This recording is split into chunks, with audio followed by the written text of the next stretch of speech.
2027 সালে হজের জন্য দুটি সরকারি হজ প্যাকেজ ঘোষণা করেছে সরকার এবং শেখ হাসিনা ও অন্তর্বর্তী সরকারের সময়ের তুলনায় 2027 সালের হজ ফ্লাইটে বিমান ভাড়া 24,830 টাকা কমিয়ে 1,30,000 টাকা নির্ধারণ করা হয়েছে বলে জানিয়েছেন ধর্মমন্ত্রী কাজী শাহ মোফাজ্জল হোসাইন কায়কোবাদ। মঙ্গলবার সকালে সচিবালয়ে হজ প্যাকেজের ঘোষণা সংক্রান্ত ব্রিফিংয়ে তিনি একথা বলেন। প্যাকেজ 1-এ খরচ নির্ধারণ হয়েছে 6,15,263 টাকা এবং প্যাকেজ 2-এর খরচ 5,05,648 টাকা। সেই সাথে বেসরকারি সাধারণ হজ প্যাকেজের খরচ নির্ধারণ করা হয়েছে 5,13,648 টাকা।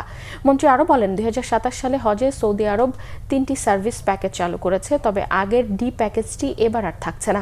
শেখ হাসিনা সরকারের সময়ে হজে বিমান ভাড়া বৃদ্ধি করে হাজিদের হয়রানি করা হয়েছে, তবে প্রধানমন্ত্রী তারেক রহমান আল্লাহর মেহমানদের সর্বোচ্চ সেবা দানের নির্দেশনা দিয়েছেন বলেও জানান ধর্মমন্ত্রী। 2026 সালে মিনা আরাফা এবিসিউডি মোট 4টি সার্ভিস প্যাকেজ ছিল, কিন্তু 2027 সালে হজের সার্ভিস প্যাকেজ হবে 3টি। ডি সার্ভিস প্যাকেজটি থাকছে না।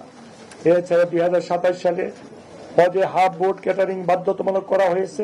এই সকল উদ্যোগের কারণে হজ্জের সেবার মান বৃদ্ধি পাবে বলে আমি আশা করি।